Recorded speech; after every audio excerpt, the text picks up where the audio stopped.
I'm Sue, new chair of the PCPLD Network, and I'm delighted to welcome you to the next webinar as part of the PCPLD's award-winning webinar series. The PCPLD Network is collaborating with the Victoria Stuart Project. This is a 2-year study looking at how people with learning disabilities can be involved in end-of-life care planning, led by our very own Irene Tuffrey-Wijne and her team at Kingston University. So, without further ado, I hand you over to Irene and her colleagues.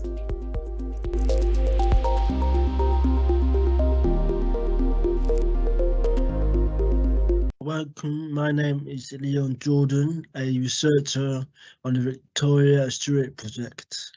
And hello there, I'm Irene Tuffrey-Wijne. I'm also a researcher. I'm in charge of the Victoria Stuart Project. And we're going to tell you about the first part of our study. Yeah. Do you want to say about Amanda? Because she's not here today. Yes, one of our colleagues, Amanda, also a researcher on the Victoria Stuart Project, was scheduled to attend, but unfortunately Amanda is off sick. But we have prepared a video which will explain in more depth and detail about the Victoria Stuart Project. And so thankfully Amanda could help with that presentation. So it's about 28 minutes long, where we tell you all about some focus groups, isn't it, that we ran earlier in the study, because we wanted to find out. Do you want to say a bit about? Yes, the aims of the focus group was to find out what people who have learning disabilities, what their experiences was, and what they had to say, which is vitally important in research. Yeah, to find out all their views and learn from lots of other people as well. So we are really interested to hear what you think about what we've got to say and what we found out in those focus groups. So do put your questions, your comments, your thoughts in the Q&A. We will be looking at that, and we'll have about 10 minutes at the end to Leon and I to answer some of your questions and comments if we can. But also any thoughts, whether you agree or disagree with what you're hearing, let us know in the Q&A, because we will use that in the rest of the project. We can really make use of your thoughts as well. So shall we go and watch that presentation now? Yes, we will now be watching the video. Hello everyone, I'm going to tell you about our study that we're doing here at Kingston University with all these other organisations, and it's funded by the National Institute for Health Research, and it's called Co-Designing a Toolkit of Approaches and Resources for End-of-Life Care Planning with People with Learning Disabilities within Social Care Settings. That's jargon. It's rubbish. Oh, should we make it a bit easier then, Amanda? How about calling it end-of-life care planning with people with learning disabilities? That's a bit easier. Or we could name it after Victoria and Stuart. Let's call it the Victoria and Stuart Project. That's much better. The Victoria and Stuart Project is about end-of-life care for people with learning disabilities. That's right, Amanda. And so this is a study where we think about whether people with learning disabilities should be involved in end-of-life care planning, and what it is that helps people to be involved and makes people want to think about this, and what it is that might make it difficult, that might make people think that they don't want to do this. And here are some of our specific questions that we're asking within this study. What is end-of-life care planning? Why should we do end-of-life care planning? When should we start planning? Who should help and be involved in planning? And the most difficult question of all, how should we do it?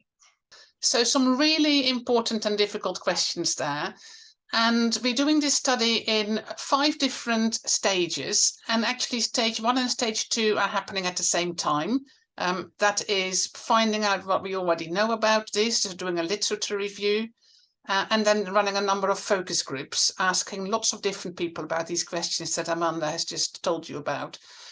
And then what we're actually doing at the moment is working together in a co-design group. We're calling it the All Together group, trying to really work together to find out what the best ways are to do end-of-life care planning. And then from August, September onwards, we're going to test that out within Dimensions and MacIntyre. Those are two learning disability service providers that we're working with. And of course, all the way throughout the whole study, we will tell everybody what we're finding out. And in fact, this webinar is part of telling everybody what we're finding out as we go along. But at the moment, for this webinar, we're going to tell you about number 2, which is the focus groups. We held 10 focus groups with people who may or could or perhaps even should be involved in end-of-life care planning with people with learning disabilities. Most of these groups were held on Zoom. 55 people altogether took part, and each group had one kind of stakeholder. That's a bit of jargon there, Amanda. One type of stakeholder in each group. That means it was either a group of parents or a group of support workers. We had a group with doctors and nurses. And we also had 3 groups with people with learning disabilities, and 2 of those groups actually met in person, and you came along to those, didn't you, Amanda? Yes, I did. I went to Reading with Irene to do focus groups with people with learning disabilities and to find out what their thoughts were for end-of-life care for themselves, and if they had thought about it or not thought about it. But we got some very good positive answers, and a lot of good things came out of the sessions that we did. In this picture, Leon and myself and the rest of the team are preparing for doing the focus groups and having a practice before we go and actually do them. And shall we just watch that video then now, Amanda? Because you did a video, didn't you, where we you and Leon talked about what some of the things we found out in those focus groups. Yeah.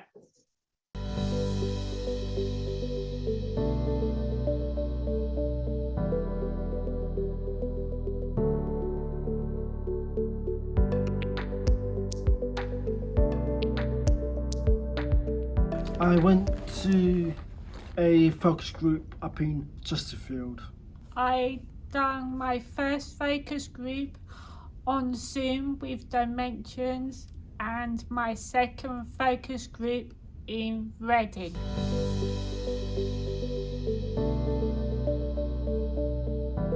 No one really wants to think about it because it's not an easy subject to deal with, to handle, and most people tend to put it off.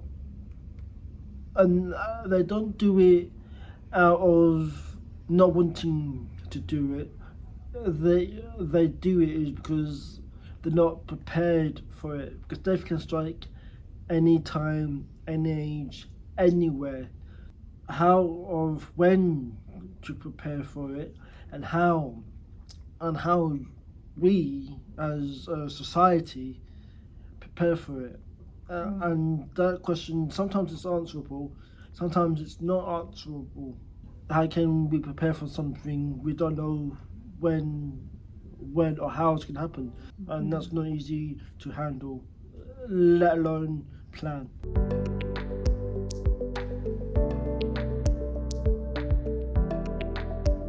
In photo groups, some people have judged it too early. Too early do you start thinking about that section and planning. This washing line is a story of Bob, and it's the whole of his life.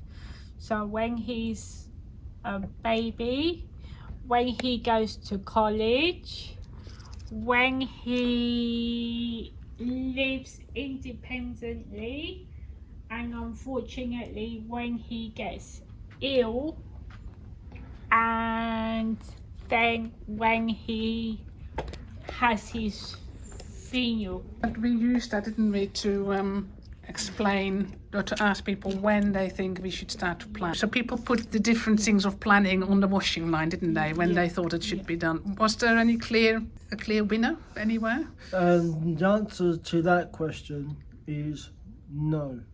The focus group had different ideas and times where they place their answers. Some of them judged to do it very early, others in the middle, and others judged at the very end. And there was another option. They also had the choice of ripping it up and putting it in the bin. And if they judge it was too upsetting at that particular moment in time, some people did actually do just that. Yeah.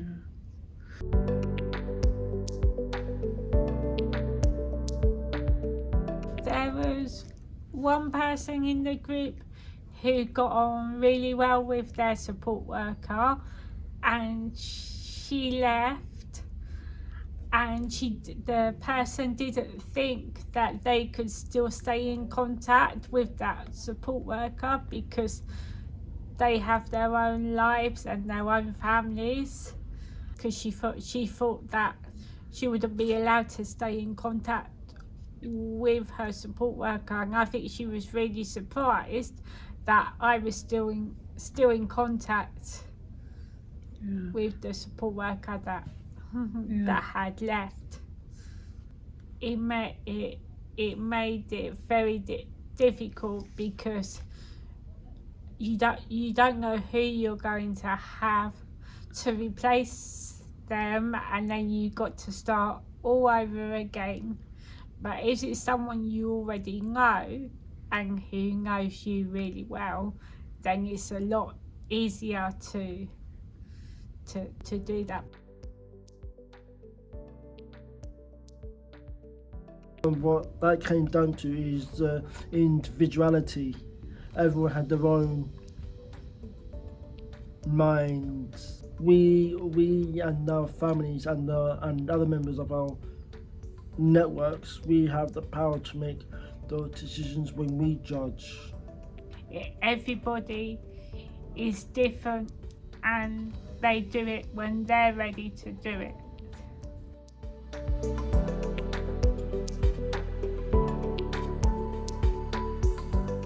So the first question we asked was, what do you actually think of when we say end-of-life care planning? What does that mean? What is it that actually is being planned? What needs planning? And that was really interesting because it turned out that it was a number of different things. The first thing people said was funeral planning. And that was really mentioned by all groups, and quite often people, even when we talked about other aspects of end-of-life care planning, kept coming back to that, planning for after I die. So funerals, wills, those kind of things. And that was especially so for people with less experience of illness and end-of-life care. So that was mostly families and people with learning disabilities and some of the support workers. The second thing people talked about, what will happen when I'm ill and dying? And those were things like not just what will happen when I'm ill, so where would I be? Would I be in hospital or at home? Who is going to look after me? What treatment do I want? So illness planning, it also included do not resuscitate decisions, and how doctors will recognize symptoms or pain, for example, and particularly in people with more severe communication problems. How do I want to live? And that was the third really important aspect of end-of-life planning that people talked about. So questions like, what matters to me? Who is important to me? How do I make decisions? about my life, what makes me feel safe, what makes me feel comfortable. But these were questions that were really not just about end of life and dying, but that were important throughout people's lives. How people manage to talk about death and dying. And these were things like, you know, is death and dying something that you talk about at all? Do you mention it when people around you are ill and dying? Do you talking about dying really in general was important in this? So these were 4 really quite distinct and slightly different aspects of end-of-life care planning. And as you listen to what we found out and the things people said about who and why and when, bear that in mind, because it may well be that people are actually talking about different aspects of it. So, for example, you know, when you start thinking about planning end of life, death and dying, it depends whether you're talking about funeral planning. Are you talking about planning what treatment I want when I'm particularly ill? There are differences and difficulties in knowing when to do this, depending on what it is you're actually talking about. So we found that distinguishing this, making a difference between these 4 areas is really quite useful as we're going forward. How important is life care planning? Would you want to do this? And if not, why not? Yeah, and that was an important question. You know, why not, and why do it and why not do it? And what are the sort of things that stop people, that stop you to plan for the end of life? People with learning disabilities wanted to be involved in their life, and it's my life. And they also knew who they wanted to talk to about this. One particular support worker, or my mum, not my brother. Maybe too difficult to talk about this. They didn't want to do it now. They wanted to do it later. Yeah, and that was really interesting, wasn't it, Amanda, that people were so keen and said, yeah, of course I want to be involved. But when we said when, it was very clear that it was too early and they didn't want to do that yet. So that was an interesting thing to hear. The focus groups of families and support workers and service managers, people in those groups also agreed that it was important because you don't know what's around the corner. You never know what's around the corner. That was a phrase that lots of people said in different groups.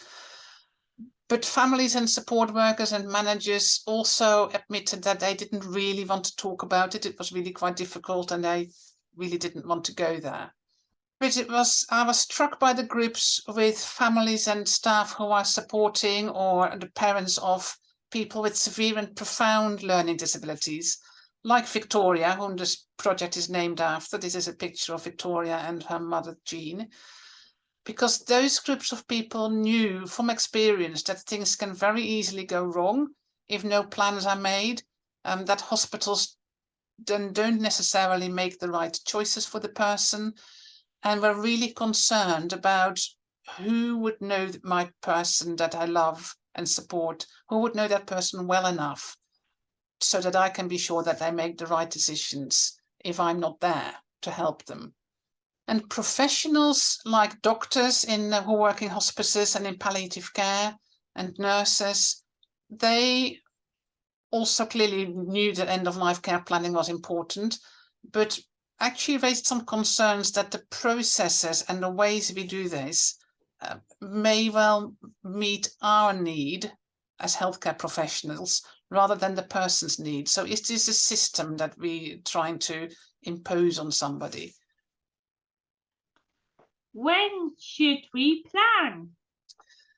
It's a very important question. We already hinted at this before. So, and Amanda, in the video we showed, you've already explained about the washing line that we used for this. And people with learning disabilities had really quite contradictory views on this, because on the one hand, we said it's never too early. You don't know what's around the corner. We heard that in those groups as well. But then people also really were quite strongly saying that they were too young. So let's just listen to Jordan, who was in one of our focus groups, and hear what he had to say. And he's given permission for us to use this recording of that focus group in this presentation. But like Dimensions asked me to do my end of life at 29. So I'm like, I've just thought that was a bit too early. What happened?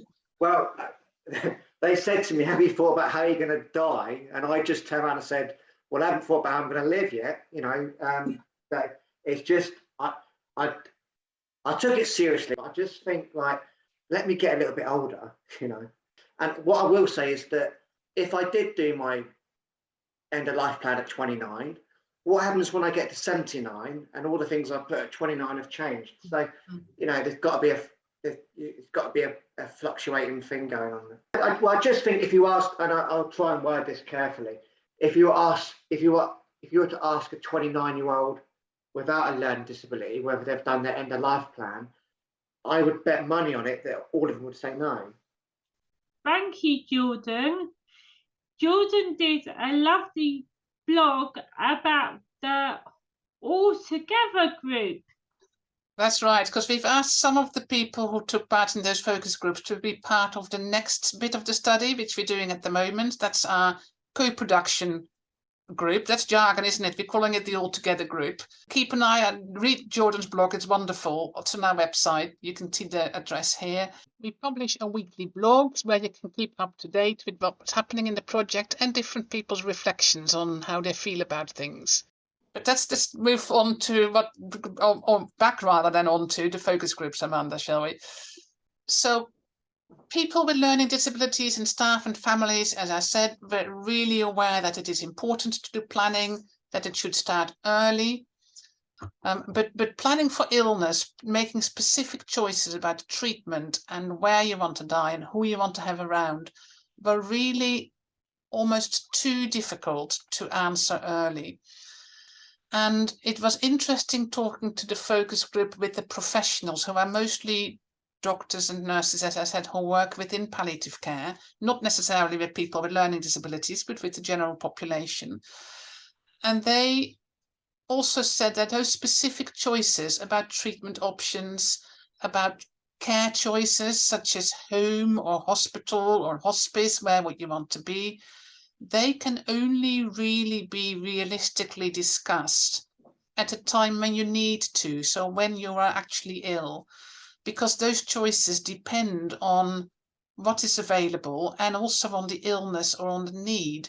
So it's really difficult to make those sort of choices in advance, even more difficult if, you know, abstract thinking and thinking about the future is hard because you have a learning disability, but it's not just hard for people with a learning disability, it's hard for everyone. So that is something we really need to take forward and think about is when do you start those really specific end-of-life care choices? Who should plan? That's an important question. It's questions about who should be involved in this. And quite often, of course, that is a lot of people, but it is also a question of who should start those conversations. Who is really responsible for making sure that this part of the planning happens?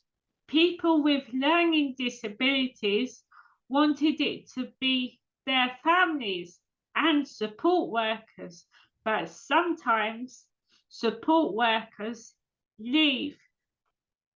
And this is a big problem because they might not be able to find a support worker that they get on with. Yeah, so getting on with people was really important, wasn't it? But also people you trust and people who know you. Yeah.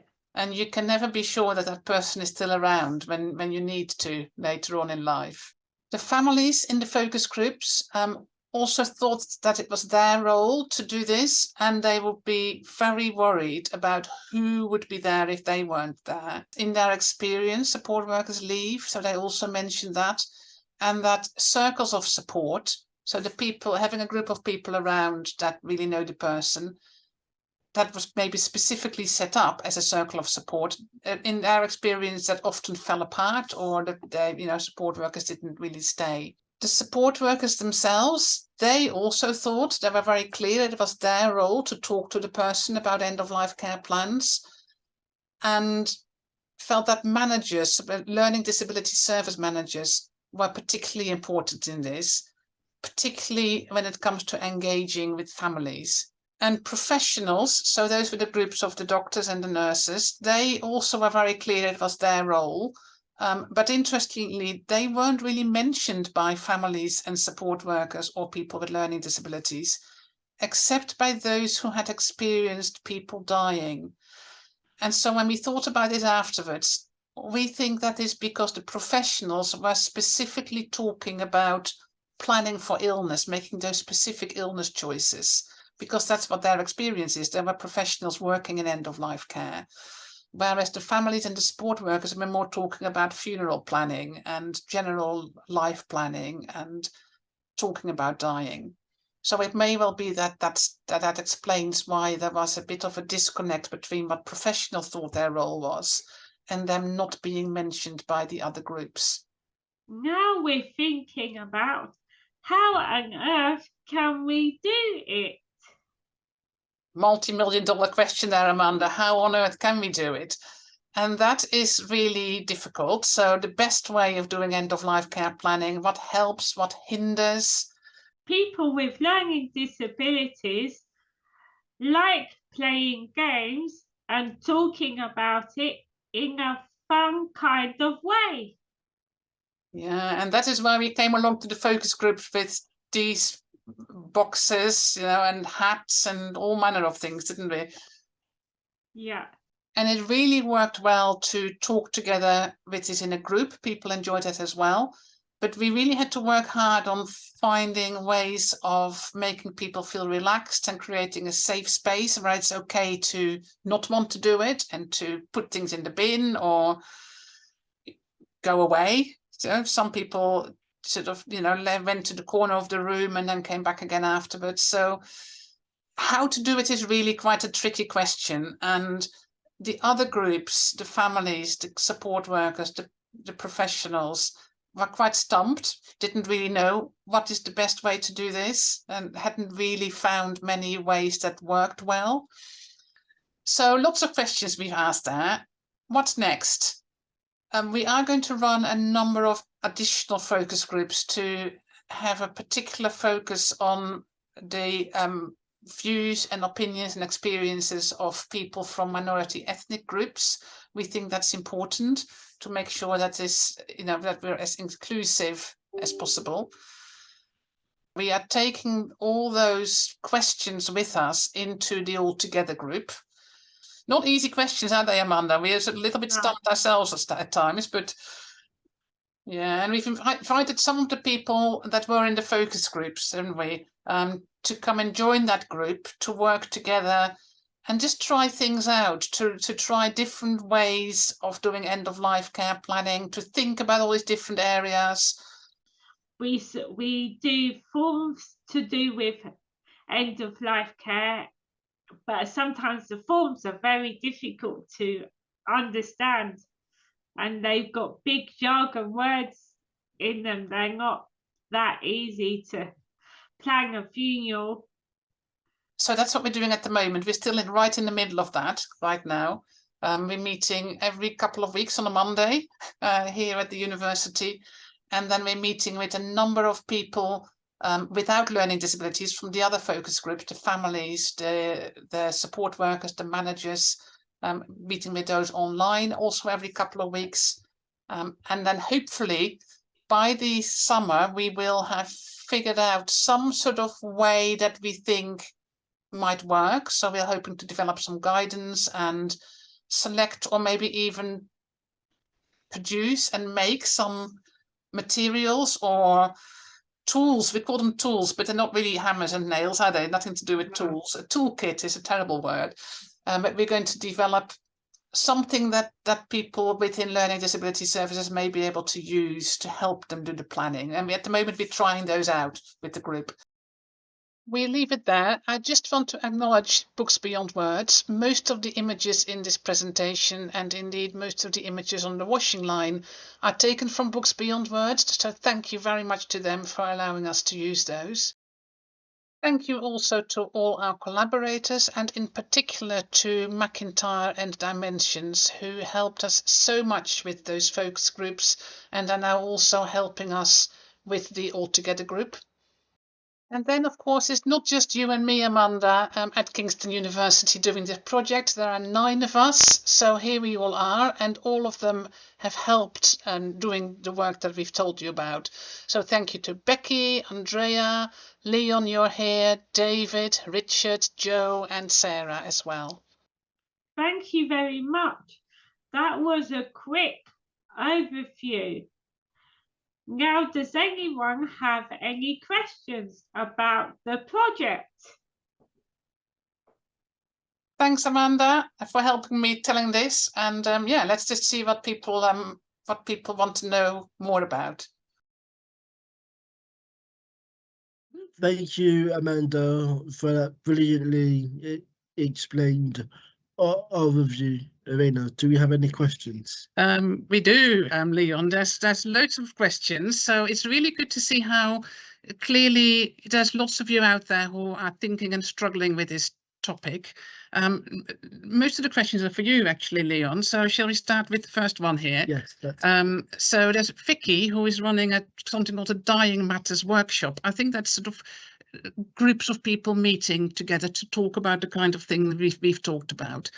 And she's with people with learning disabilities and families that she wants to come. And she says it's really difficult to get people to say, yes, I'm going to come to this workshop about death and dying.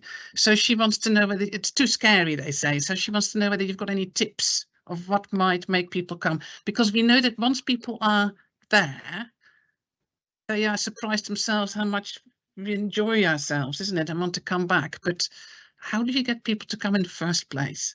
Excellent question, Vicky. How you get the people to come is by making the atmosphere relaxed, easy, and welcoming.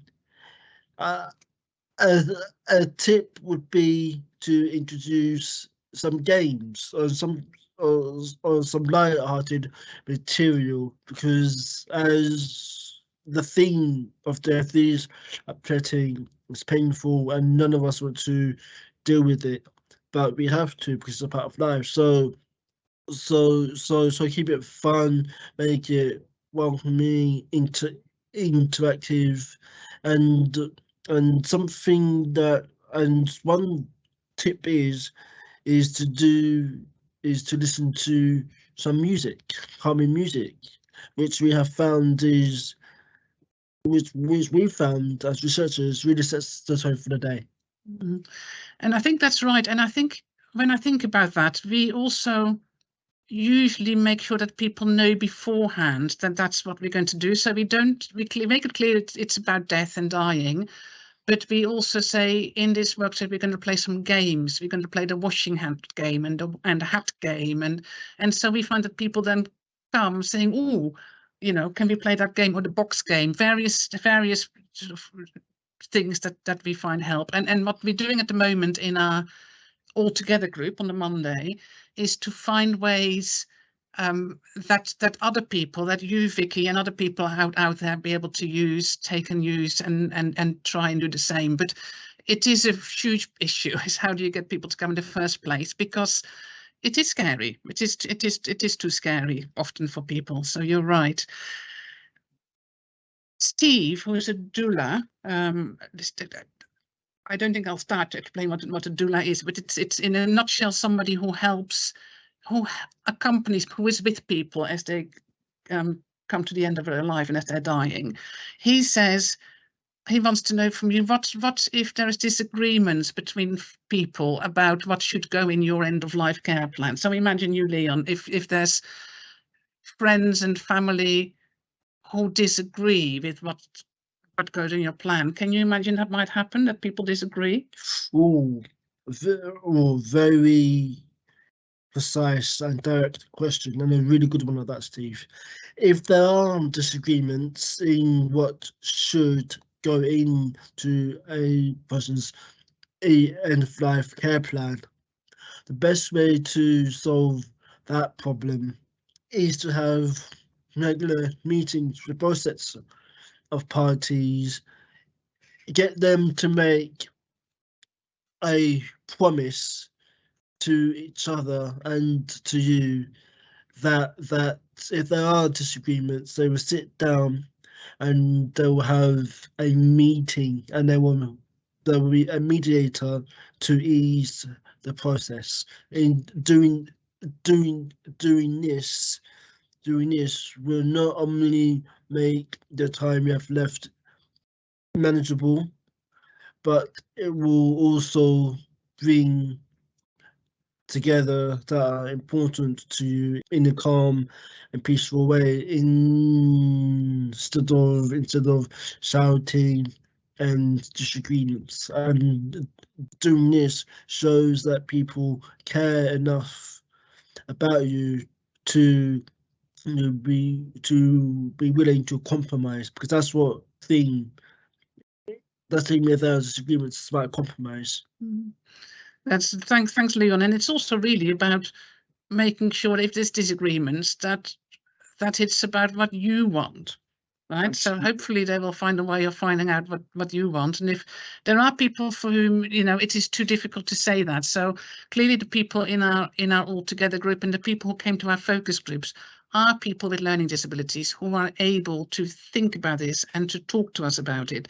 But we know that there's lots of people out there who can't. And some of the questions were also about that. We are therefore also meeting with people who support or who are families of those with more severe and profound disabilities, because clearly we need to find a way also for making sure they are at the centre of their end-of-life care. So that's a question. So Roz, for example, who was a learning disability liaison nurse, said she's supporting a young man with autism who she thinks might be too scared and upset by the pictures that we've used. We've used the books Beyond Words pictures in our washing line and in our focus groups.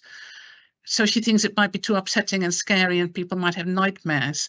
And we did also notice that in our focus groups, when we used the picture, for example, of a funeral, remember that there was one man who really didn't want to look at that picture, and we had to sort of turn it around almost and put it in the bin.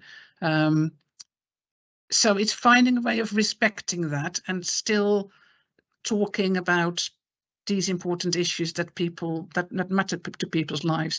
We found that it really is helpful for people to talk about what they want to happen when they're still alive, because of course dying only happens in one instant, and all the time before you die you're actually alive, and so the language about that is also something that we're thinking about at the moment and working with. But what would you say about people asking whether these pictures are too scary and upsetting for some people? It may well be. What do you think? That is very true, Irene. Some pictures really are upsetting and distressing. So the way we solve that problem is we focus, as Irene has said, we focus on things that are to do with being alive and focus on happy things and things you want to achieve while you have time, and in so doing we are respectfully and safely navigating upsetting side of death. I think that's right, and I think it's also, and that's something we're struggling with at the moment, is we need to be quite clear about what you're using the pictures for and what are you actually what questions are you asking with these pictures, or what are you trying to talk about when using those pictures?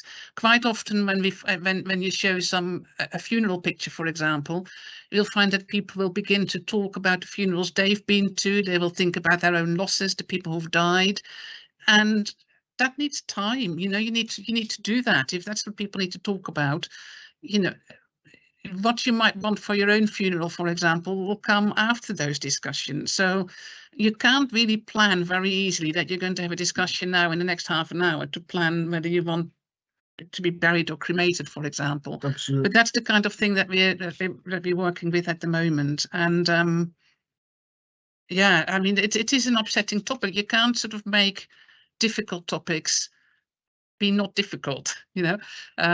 So, but thinking about why you want to do this and who with and when and how, as you will have heard in our presentation, that became obvious in those focus groups that needs further thought. And so somebody is asking, I can't remember who it was now. Oh, Rebecca, you're asking whether the resources like the washing line resources will be available for use. And well, we're working on that at the moment, aren't we? To figure out. Do you want to say a little bit? I mean, and it's for a future webinar, right? We will tell you in another webinar what happened in the Altogether group and the making of the new resources. But we tried to see whether the washing line idea works for ourselves, isn't it? I did a washing line for myself, and one of our colleagues, Richard, did one, and we're not quite sure, are we, how to use it and what to do with that. So is there anything you want to say about that, what we're doing next? What we're doing next is, one thing we did was a Jamboard. Now this was tested, and the results that we got was it was useful. It's not completely tested as yet, but from what we got from so far, it's working very well. And I've just realised actually that this is going to be a whole new other webinar. We've only got 2 minutes left, Leon, so we better draw this to an end. I can see there's lots of questions and comments. One important question that I do want to pick up is somebody asked, what if the person doesn't have a support worker or doesn't have a family, only has family supporting them and asking these questions? And we didn't really make clear enough that the study is really to bring resources and guidance to learning disability services. So this study is to find resources that will be used by support workers and support staff in learning disability services, not so much by people in hospices or families. But of course, we're discovering that actually that they all need to work together. And I think people who for whom the family is their only support are really important. So we really need to learn, and we're including families strongly in our current study to listen to their experiences. But I have to leave it there. Let me just tell you very quickly, give you the date for our next webinar, which is on the 18th of April. It's a Tuesday at 12 o'clock to 12:45, same timing as this one. And the topic of that webinar will be to tell you about all the resources and guidance that we found that is already out there. The Open University did a literature and a resources search, and we've assessed them and picked out the ones that we think are probably the most useful, or certainly the ones that we want to look at further. So our next webinar on the 18th of April will be about the results of already existing resources and guidance. And when you get a link to this recording, this is recorded, and we'll send you a link to the video, which will be on YouTube later this week. We will also send you a sign up for the next webinar. There's over 300 people here, more than 500 people had registered. So clearly this is a topic that you're interested in, and I hope you come back for more. But in the meantime, thank you to the PCPLD Network for helping us and allowing us to host this webinar on their platform. I think all we can say now is thank you and goodbye. Shall we do that? Yes. Last word to you then, Leon. I would like to thank all the attendees that attended to today's webinar. I hope you got a lot of info and guidelines to put into practice. And Thank see you very next much. time. We will see you next time. Bye. Bye for now.